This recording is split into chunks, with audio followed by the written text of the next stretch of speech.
আগুনে ক্ষতিগ্রস্ত করাইল বস্তিবাসীকে এখনো কোনো সহায়তা দেয়নি সরকার। বৃহস্পতিবার সকালে এমনই অভিযোগ করেছেন বাসিন্দারা। তারা বলছেন কোনো সহযোগিতা না পেলে ঘুরে দাঁড়ানো সম্ভব নয়। তৃতীয় দিনেও খোলা আকাশের নিচে দিন কাটাচ্ছে তারা। তবে ক্ষতিগ্রস্ত পরিবারগুলোর মধ্যে খাবার সামগ্রী বিতরণ করতে দেখা গেছে কিছু এনজিও ও রাজনীতিবিদদের পক্ষ থেকে।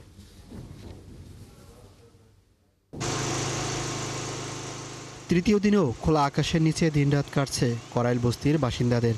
এক যুগেরও বেশি সময় কাটানো বাসিন্দারা ছাড়তে চাচ্ছেন না এ মাটির টান। তাদের অনেকেই দেশের বিভিন্ন প্রান্ত থেকে এসেছেন। মেলা বছর ধরে আইছি, আমার বাড়ি ঘর কিছুই নাই। আমি এবার থাকতেছি, ভাড়া থাকি। আমি 20 বছর ধরে থাকি। 20 বছরে মনে করেন যে আমার 3টা বাড়ি, দুটা বাড়ি পুড়িয়ে গেছে।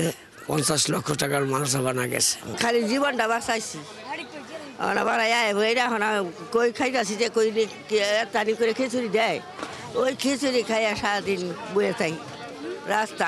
এখনো কোনো সরকারি সহযোগিতা না পাওয়ায় ক্ষোভ প্রকাশ করেন তারা। আগুন লাগার পরে কিনা মানে সরকার ভাবে টাকা দেওয়া হয়েছে না, তেল সাবান হওয়া যায় না, কাপড় চোপড় কোনো পাইছি না। যদি চাইল দেয় তেল কোনো তন হওয়া গেছে না, খাবার দই বিরিয়ানি কুদুরে যায়। উপরে দিয়ে সামিয়ানা টাঙ্গামু এরকম ধরে আমরা কোনো চট পাই নাই। এরপর ভালো কোনো বিছানার কোনো জিনিস পাই নাই। এটা কম্বল দিয়েছে, পাতলা পাতলা কম্বল, এটা দিয়ে কি আমরা বিছামু না উপরে টাঙ্গামু।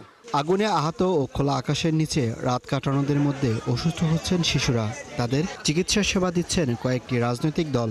এখানে আমরা সাধারণত কাটা ছেঁড়া, সেলাই, তারপর হচ্ছে আপনার ফার্স্ট এড সেবাগুলা, ইমার্জেন্সি ম্যানেজমেন্ট, বাচ্চাদের ঠান্ডা কাশি চুলকানি, সর্বোপরি সকল ধরনের ট্রিটমেন্টগুলো আমরা এখানে দিচ্ছি। পোড়া এবং কেটে গেছে কাটা এবং তার কাটা ঢুকলে যে সমস্যাগুলো হয় এই ধরনের ট্রিটমেন্টগুলো দিচ্ছি। আর স্বাভাবিক প্রাথমিকভাবে জ্বর, ঠান্ডা, সর্দি, কাশি এই ধরনের ট্রিটমেন্টটা দেওয়া হয়, সেবা দেওয়া হয়। কিছু বেসরকারি উন্নয়ন সংস্থা ও রাজনীতিবিদদের পক্ষ থেকে বিচ্ছিন্ন বিক্ষিপ্তভাবে খাবার ও পোশাক পেয়েছেন ক্ষতিগ্রস্তরা।